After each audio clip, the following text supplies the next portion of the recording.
जय गुरुदेव, जय महाकाली। आप सभी साधकों का जय महाकाली ज्योतिष केंद्र के आपके अपने इस चैनल पर स्वागत है। सिद्धा योगिनी साधना एक ऐसी साधना जो अपनी योगिनी दशा में होने पर अन्य ग्रह भले ही साथ ना दे रहे हो तो भी ये अकेली योगिनी दशा ही आपके योग परिवर्तन कर देगी और चाहे कैसा भी समय चल रहा हो उसको शुभ समय में परिवर्तित कर देगी।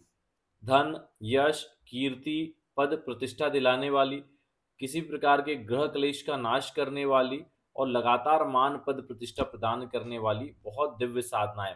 कहने का तात्पर्य इसको अगर सिद्ध कर लिया तो जीवन में सुख ही सुख है। इसको तो यहाँ तक कहा गया है कि ये कृपा करने में भगवान शिव का ही दूसरा रूप है, ऐसा इसका प्रभाव है।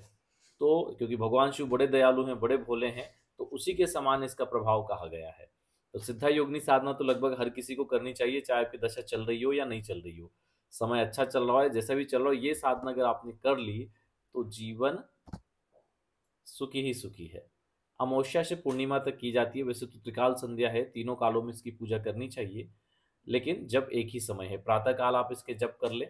अमावस्या से शुरू करें, स्नान आदि से निवृत्त होकर पूर्व, पश्चिम या उत्तर की ओर मुख सफेद वस्त्र आसन करके बैठ जाएं। सामने लकड़ी का बाजोड़ हो, वहां पर भी एक सफेद कपड़ा बिछाएं। भगवती जगदम्बा का एक चित्र स्थापित करें या मूर्ति स्थापित करें और शुक्र यंत्र स्थापित करें। अपना पवित्रीकरण आचमन करें और एक घी का दीपक अपने लेफ्ट साइड पे प्रज्वलित करें। अखंड जोत तो खैर चला सकते हैं तो अच्छी बात है, इतने दिन नहीं चला सकते क्योंकि देख रेख लोग नहीं कर पाते, तो जितनी देर साधना चले उतनी देर चलाएं। फिर दीपक को धो के दूसरा दीपक या उसी दीपक को धो के यूज करें। ऐसे ही दीपक में घी डाल के नहीं प्रयोग नहीं करना है। गाय का घी अति उत्तम होता है साधना के लिए, तो आप गाय के घी का ही प्रयोग भी करना चाहिए। आप दीपक का प्रज्वलित करें, दीपक प्रज्वलित करें, दीपक का पूजन करें। हाथ में जल लेके संकल्प लें कि मैं अपने जीवन के संपूर्ण दुख दारिद्र के नाश के लिए, अगर कोई ग्रह कलेश है तो उसका भी बोल दे कि ग्रह कलेश नाश के लिए, ग्रह बाधाओं से मुक्ति के लिए, ग्रह दोषों के प्रभावों से मुक्ति के लिए, ग्रह दोषों से मुक्ति के लिए यह दिव्य सिद्धा योगिनी साधना करने जा रहा हूं, जिसके प्रभाव से मेरा जीवन पूर्ण रूप से सुखी हो जाए, संपन्न हो, सब प्रकार के सुख वैभव मेरे पास हों, उनको मैं उपभोग करूं, ऐसी कृपा करें। सदैव धर्मपथ पर रहूं, ऐसी कृपा करें। भूमि, भवन, वाहन, जिस चीज़ की भी आवश्यकता है वो संकल्प में बोल दें और जल सामने छोड़ दें। भगवती ऐसी कृपा करें, ऐसा बोल के फिर यंत्र का स्नान आदि करवाएं, पूजन करें। भगवती जगदम्बा के चित्र या फोटो को हो तो स्नान आदि करवाकर उनका भी पूजन करें। जल से, पंचामृत से, जल से, फिर कुमकुम, चावल, लक्षित आदि से पूजन करें।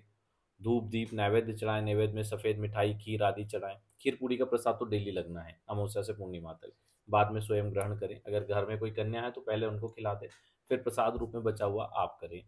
तो इस प्रकार इस साधना को किया जाता है। सुबह आप जप करेंगे 5,000, आप दोपहर में और शाम को पूजा करनी है, जप करने की आवश्यकता नहीं है। एक एक माला खैर कर लेनी चाहिए।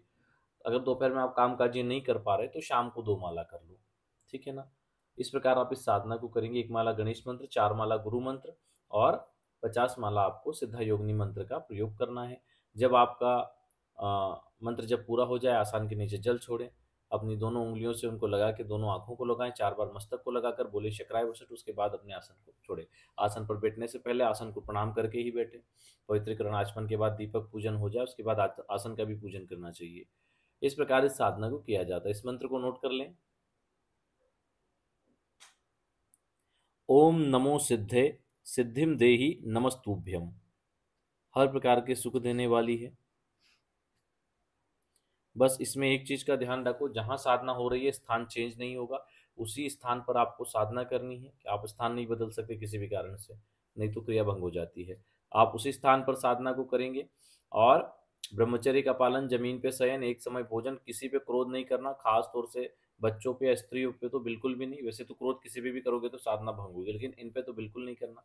जब साधना कंप्लीट हो जाए तो एक एक माला डेली में जरूर कर लें। अगर डेली नहीं कर सकते तो हफ्ते में एक दिन 11 माला जरूर कर लें। तो ये साधना कंप्लीट होती है। पूर्णमासी के दिन आप, जब आपके जाप पूरे हो जाएं तो हो सके तो आप शुद्ध गाय के घी से गाय के ओपलों पर हवन कर दें 1008 मंत्रों से, और कन्या भोजन करवा दें।